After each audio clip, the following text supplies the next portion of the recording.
ভাইরা, কিছুদিন আগে পত্রিকায় পড়লাম একটা খবরটা ছিল এমন, একজন যুবক তার জীবনের কাহিনীটা বলছে, ও দুনিয়ার সন্তানের দল, আমার মতো কুলাঙ্গার সন্তান কেউ হইও না। আমি এমন একটা কুলাঙ্গার সন্তান, আমার দুনিয়াতে আসার পরে আমি দেখতে পেলাম আমার বাবা নাই, মা আমাকে মানুষের বাড়িতে কাম করে করে লেখাপড়া করাইছে। একটু বোঝ হওয়ার পর আমি দেখলাম আমার মায়ের একটা চোখ নাই, চোখটা বিশাল গর্ত হয়ে আছে। আমার মায়ের চেহারার দিকে তাকাইলে বড় ভয় হয়। স্কুলের ক্লাসের ছাত্রছাত্রীরা আমাকে নিষেধ করে, তোর মাকে স্কুলে আসতে নিষেধ করবি, চেহারার দিকে তাকাইলে ভয় লাগে, চেহারার দিকে তাকাইলে বড় ভয় লাগে, একটা চোখ নাই, বিশাল গর্ত।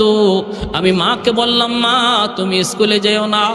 মা বলতেছে, বাবারে সারাদিন তোমাকে না দেখলে আমি মা সইতে পারি না, থাকতে পারি না, কারণ দুনিয়াতে আমার কেউ নাই, আছো শুধু তুমি আর আমি। অতএব আমাকে স্কুলে যদি একবার না যাই আমি মা সেটা সহ্য করতে পারি না। হাই স্কুলে গেলাম, সেখানেও মা আমাকে দেখতে হাই স্কুলে যায়। কলেজে গেলাম, তবু মা দেখতে যায়। ছাত্রছাত্রীরা না করে, এরপর মা মানে না, আমিও নিষেধ করি, মা নিষেধ মানে না। এক পর্যায়ে আমি ঢাকা ইউনিভার্সিটিতে চলে গেলাম, সেখানে লেখাপড়া করি। সুন্দরী একটা মেয়ের সাথে আমার পরিচয় হয়। পরিচয় হওয়ার পর আমরা একে অপরকে বিয়ে করি নেই।